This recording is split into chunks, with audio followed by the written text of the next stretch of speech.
Hello and welcome to the weekend show with myself, Jayesh Patel. Coming up,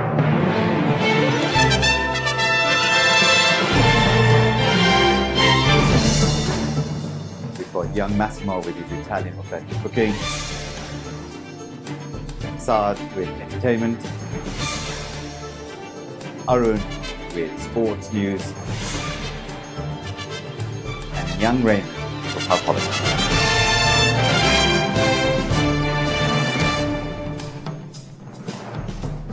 But before all that, I met up with a young professional football player. Take a look at this. Monica Sharma, centre back for them ladies. A lot of people want to know, who inspired you? How did you get there? The journey itself. Tell us a bit more about it. So initially I started off playing around the end of about 11, 12 with the local boys on my street. Okay. And my family's predominantly men, so I was always involved around football. They used to go to weekend matches, I used to go along. Who do you support, by the way? Liverpool. Okay. And then, so through that, I just got really interested in carrying it through. Started playing at school level, then went to secondary school and then played at that level. And then started with a local team. But how did you actually get involved with Fulham then? Well, Fulham, I've only been with them for a season. Through playing with different clubs along the way. They've actually only recently started up again. So they're only about a year old, 2 years old now. And through a friend of mine who recommended me playing for them, I went along to the trials and really enjoyed it. I mean, there's two aspects to this actually, Monica, isn't there? There's number one, you're a lady, okay? Yeah. Number two, Asian. Yeah. Those two combinations are very difficult when you're trying to play football, am I right? I've been quite fortunate, if I'm being honest. I've had a supportive family, my friends have been amazing. I've never had to face barriers as such when it comes to playing football, but you always get to a certain age and then you have that sort of Asian mentality coming through, when you're going to give it up. Yeah. No one's going to marry you. You're always limping.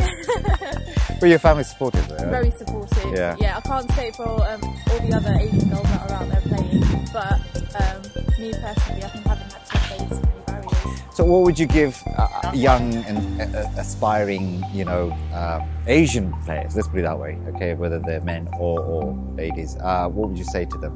I wouldn't, if we're just targeting Asian girls to play football, I'd say if you're interested, start off at school level. PE teachers are, I'd say, the best contact to start off with. They know people around the area, clubs around the area to get involved in.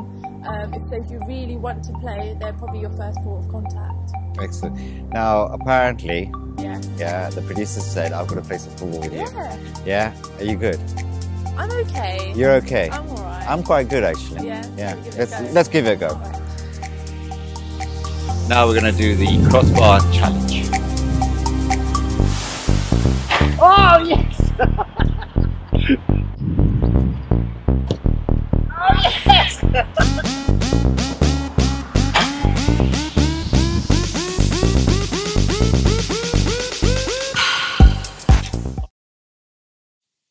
There we go. We wish her all the best in the future, Monica Sharma there. Now we're going to go across to young Massimo and find out what he's going to cook for us. Authentic Italian cooking. Buongiorno and welcome to Weekend with Jay. My name is Massimo and I'm cooking today from Viva l'Italian Windsor. Allora, we are going to prepare something very different and nice today, which is called saltimbocca calabrese. What is saltimbocca calabrese? Is practically chicken breast in egg, which now we are going to prepare, prego zio, in a breadcrumb. And after that, we are going to put the parma ham on top, slice of pancetta affumicata, and we bake into the oven. So let's start from scratch. First, as you can see, eggs, Parmesan cheese, a dash of black pepper, Parmesan cheese, a little touch of salt, and Ivano is going to mix all together for me. Prego Ivano. I let Ivano do something, otherwise he feel lonely. Bravo Stuaio! Grazie zio! Now we are going to pour the egg in a plate like that, so you can see. Perfect. Let's start from the chicken. As I said, take the chicken first into the egg like that. 1, 2, bellissimo. Then in the breadcrumb, 1, 2. That's it. Very simple. We are going now to pour it into the very boiling oil. Perfetto. Eccolo là. Soon it gets brown, 5 minutes of cooking and the chicken is ready to be served, but not completely. We are going to put it first into the oven with my Parma ham and scamorza or provola affumicata, which is the cheese which has been cutted by Ivano. We are going to put some risotto on side just to make it a bit more attractive. Okay, so some quick butter into the frying pan.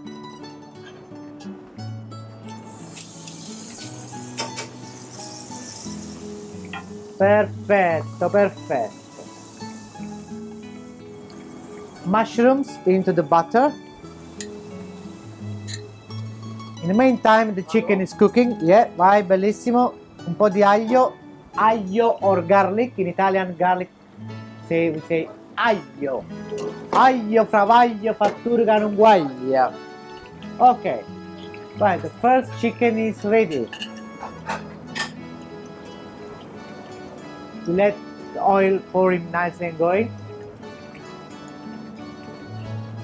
And voila.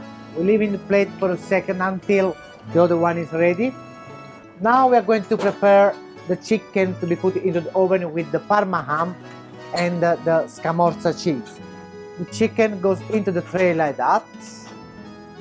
You can put some butter under or not, but again at the moment it's got everything proper prepared. Parma ham on top, 1, 2 slices, and final touch, the famous scamorza cheese, 1 and 2. We are going to bake no more than 5-10 minutes at 150 degrees, just to make sure it all gets ready, juicy and melt properly. Allora, I'm going to put this into the oven now, 150-170 degrees, for no more than 10-15 minutes. Start. Okay, I will continue to cook in my arborio Italian risotto with the mushrooms, which is going to be the side dish with our chicken with the Parma ham and the scamorza. Perfect. As you say, we cooked the mushroom in the garlic, parsley, butter. Okay, now we put the rice, and just to keep all together, I'm going to add a little dash of single cream. Bellissimo. Ah, look at that. Buono, buono, mamma mia ragazzi. Che bello è cucinare italiano. I will take a little glass bowl like this and put the risotto into it. That is my final touch.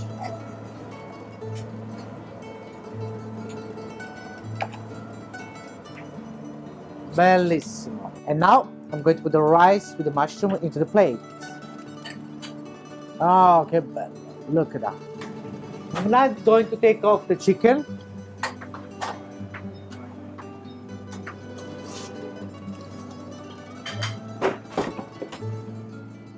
Guarda qua, guarda. Bellissimo. Autentico calabrese. Allora, scusami. Eccolo qua. The autentico fresco prepared chicken with ham, Parma ham, scamorza, risotto, and a nice decoration is ready for you. It's called saltimbocca. It's made in Italy. It's come from Calabria, it's a Calabrese recipe, and me at Viva l'Italia, I can make it fresh for you. Guayo, auténtico! Mwah!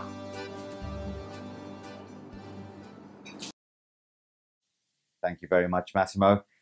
Now, let's find out what Saad has in store for us in entertainment. Hi guys, welcome to Entertainment with Jay. It's your host Saad, and today we're at Sharky's in Slough, and we've got some very exciting people joining us today. So let's see what we've got in store today. The very talented Anu with us. Hi Anu. Hi, Shad. How you doing? Yeah, very well, very well. So Anu is originally from India. I'm from Bombay. Bombay. Big piece, Bombay. And he's got a family background in the Bollywood industry. My father is. Yeah. Yeah, he's there from past over 3 decades now. Wow, brilliant. And he's a big film buff, actually. So we're going to have a little chat about him, what recent films he's seen, and his experiences with actual first-hand interaction in Bollywood. So Anu, you were telling me you've recently seen Kung Fu Panda 3. Yes, I did. It was last month in Cineworld, Feltham. What did you think? It was a good movie. I've seen the first part. I've seen all 3. So it was a good movie. Yeah? Very good movie. And hoping for the fourth. Fourth one. Well, many years ago, I saw the first one. I thought it was absolutely hilarious. It was. 3D made a lot of impact. Oh, you watched it in 3D? I watched it in 3D. It was fabulous. And would you recommend it to all our viewers out there? Kung Fu Panda Yes, 3? definitely. Go out with your family, friends. It's a lovely movie. Because I saw it when I saw Kung Fu Panda 1. Uh-huh. I saw it with 5 big, hairy men, like my friends. Hairy men, 20, 30. Not the target audience for this, but we loved it. So it's not for a certain age group, is it? It's for all audience. It's for all audience. If you want to have a good time in a cinema, and it's just for everyone. Just not only kids. It's not restricted. There's no age barrier. I think you can even go out to a cinema with your grandfather and watch this movie. It's fabulous. Brilliant. So Kung Fu Panda 3, out of 5, what would you give it? 5. Another film you've recently saw is in the Bollywood, Vizier, you said? Vizier and Bajirao Mastani. Baja. So first of all, we'll talk about Vizier a little bit. Very stylish movie, I thought. Yes, a brilliant acting from Farhan Akhtar and Amit ji. Yeah. And it was different, a different story, a good movie. Good movie, Vizier. Because it's not one of those films where it's been publicized highly, like Dilwale, or one of those films. Farhan Akhtar and Amitabh Bachchan, obviously Amitabh Bachchan, a biggest star in Bollywood, but it wasn't publicized well, I thought. The marketing wasn't done great, I thought. A lot of people didn't know about the film before it came out. So would you tell people to, when it comes to DVD Well, or I think a star like Amitabh Bachchan, he doesn't need any publicity. True, so true. So if he's in the movie like Piku or any movie, take it, you don't need publicity. You just go for the name. Yeah. And Amit ji, Farhan Akhtar, and it was brilliant. The movie always kept you on toe, kept you guessing, and it was nice. It was a suspense thriller. It was suspense thriller. John Abraham made a short role. We won't give too much away. So it was nice, worth watching. Worth watching once. Yeah, it was a good movie. And on to Bajirao Mastani, one of the biggest films of the year. Everyone won lots of accolades. Best film, best director, best actor. Best actor, actress, yeah. And I thought it was a masterpiece myself. It was a love story. You're putting that face. It was just another love story. Nothing to do with history. As the movie, when it started, it said it's not to do much with the history. They did use the historical characters in the movie. It was good. Brilliant acting by the actor Ranveer Singh, Deepika Padukone, and Priyanka Chopra. It was awesome direction. And Sanjay Leela Bhansali, of course. He's the star. Of course. So, yeah, it was a good movie again.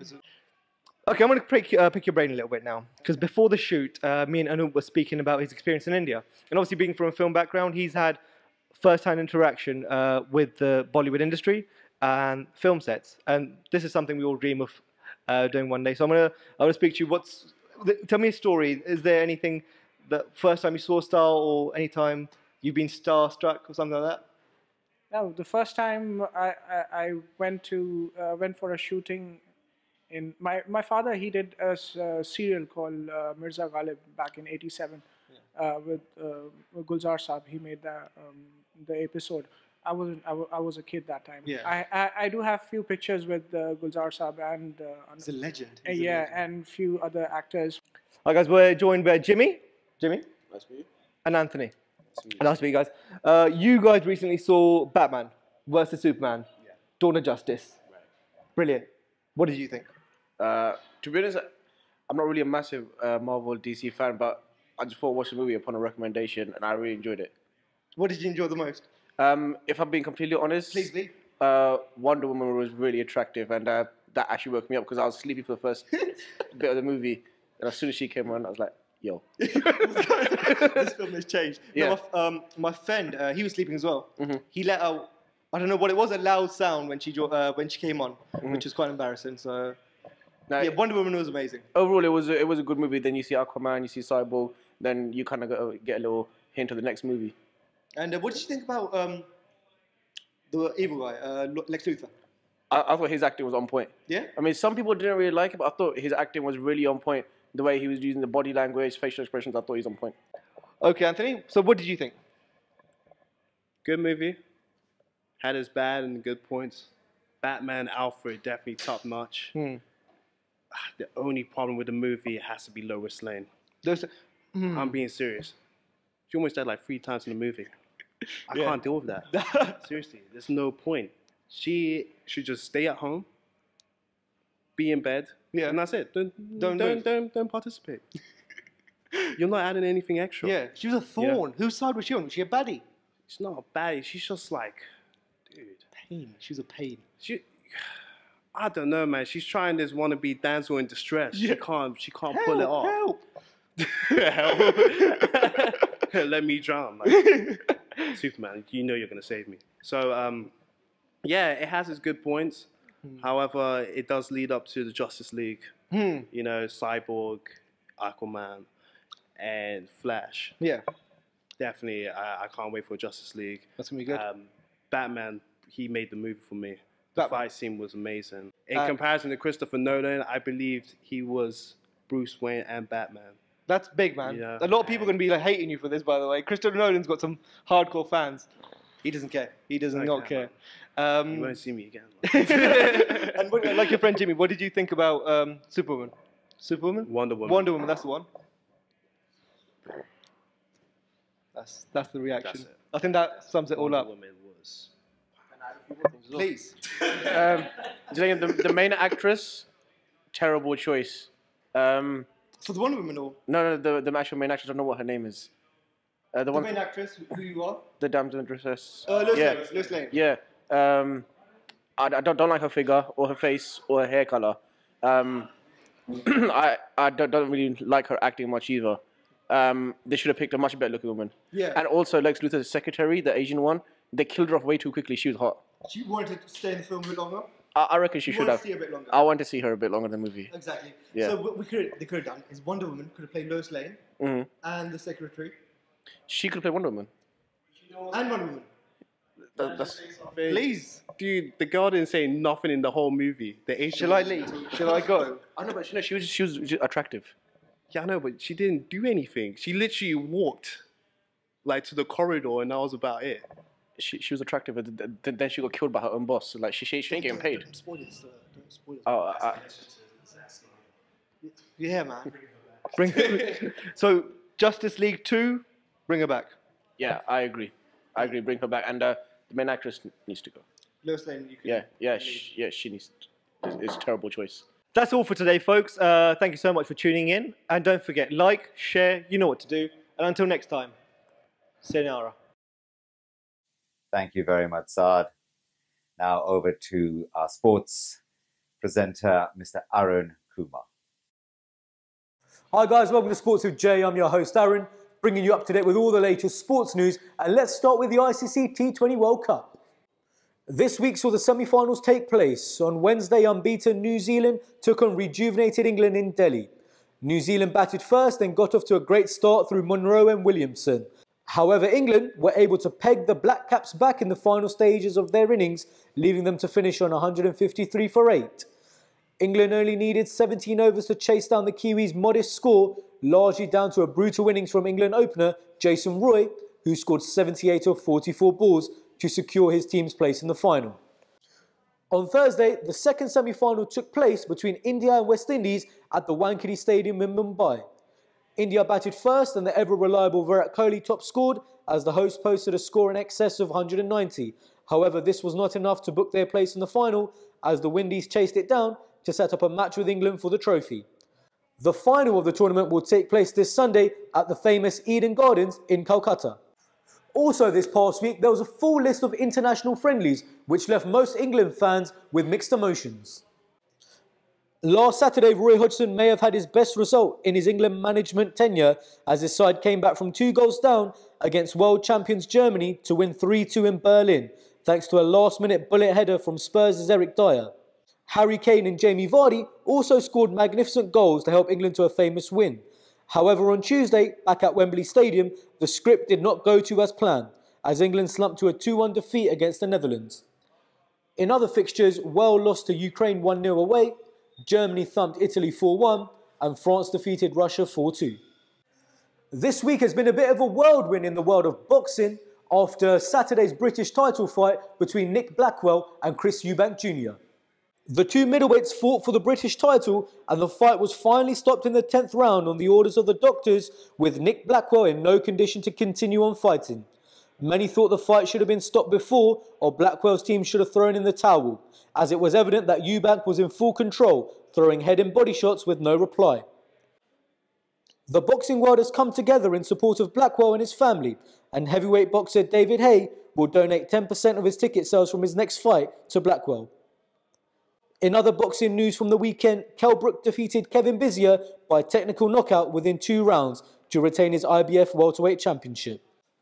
On to today's action, and it's the return of the Premier League as the relegation battle, race for the top 4 and of course the title all recommence. In the title bid, the two favourites both have tricky ties. This evening, Tottenham travel to Anfield to take on Liverpool and have a chance to cut the gap at the top to just 2 points. Spurs know that they may have to stay undefeated for the rest of the season now if they stand any chance of derailing Leicester at the top of the summit. Leicester City will play tomorrow at 1:30 against Southampton at the King Power Stadium. In the race for the top 4, Manchester City are away to Bournemouth and West Ham have a London derby against Crystal Palace today. On Sunday, Manchester United entertain Everton. Also, at the bottom of the table, there's a relegation 6-pointer as Norwich take on Newcastle United at Carrow Road. Right, people, that's your lot for this weekend's episode. Remember, if you want to catch all the football tonight, it's at Al Hadra at Wexham Road in Slough. That will give you the Liverpool-Tottenham game and, of course, the El Clasico straight after. That's at Al Hadra, Wexham Road in Slough. And also, don't forget to like us on Facebook and, of course, follow us on Twitter. But until next time, guys, see you later. Thank you, Aaron. Well, it seems to be a big game. A lot of games happening this weekend, so keep watching. Now we're going to go across to young Raymond, who's going to tell us what's happening in the world of politics. Welcome back to Politics with Jay. I'm Raymond Baines, and the big story this week has been the news that Tata Steel are looking to pull out of Britain. So this is the news that Tata Steel are looking to close its steel factory in Port Talbot in Wales, leading to the loss of 4,000 jobs. But more importantly, the closure of this steel factory will mean that the UK will have no steel making capacity left, which is pretty big news. So Tata have reportedly said that they're losing around £1 million a day by producing steel at the Port Talbot factory. This has come as a huge shock to the government, especially to David Cameron, who was holidaying in Lanzarote, but it came as a bigger shock to Sajid Javid, the business secretary, who was in Australia for a trade visit, but he'd so happened to take his daughter along with him to Australia to have a holiday at the back end of it. So he's facing calls to resign from Labour and from people within his own party. Now, the Labour Party have been pushing the government to nationalise Port Talbot, and they're making comparisons to the financial industry. So back in 2008, when the likes of Goldman Sachs, Barclays, Lloyds were about to hit rock bottom, the government intervened. Now the Labour Party and the Welsh First Minister are making the same arguments about the government intervening and nationalising Port Talbot, the steel factory in Wales. The government have come out and said they're going to do everything possible to save the steel industry and this particular steel factory. However, they've given no guarantees about nationalisation. Now, another criticism of government is the fact that they haven't done enough to support the steel industry in terms of extra taxes, in terms of energy taxes, lowering business rates for the steel industry, which George Osborne was apparently going to announce in the budget, but retreated. But the biggest criticism of the David Cameron government has been protecting UK steel. So the Chinese have apparently been dumping cheap steel here in the UK, and the UK government haven't supported EU efforts of imposing tariffs on Chinese steel, making them expensive. So the government are taking a lot of criticism around that. And secondly, the UK haven't been buying UK steel for huge infrastructure projects such as Crossrail, such as HS2, and this has led to the demise of the UK steel industry. So, what are your thoughts? Should the UK government intervene and nationalise Port Talbot, saving up to 4,000 jobs? And you have to remember the knock-on effects on this. If Port Talbot goes, then this could affect the rest of the UK steel industry, affecting a further 6,000 jobs, meaning the UK, as a globalised nation, won't be producing steel anymore. Is that important to you? Well, let us know on Facebook and on Twitter. This has been Politics with Jay. I've been Raymond Baines here, the heart of Westminster, and I'll see you again next week. Raymond, thank you very much. Well, Tata, of course, is in the big news at the moment. That's all we have time for at this weekend's show with Weekend with Jay. From the team here, have a fantastic weekend, whatever you're doing. Bye.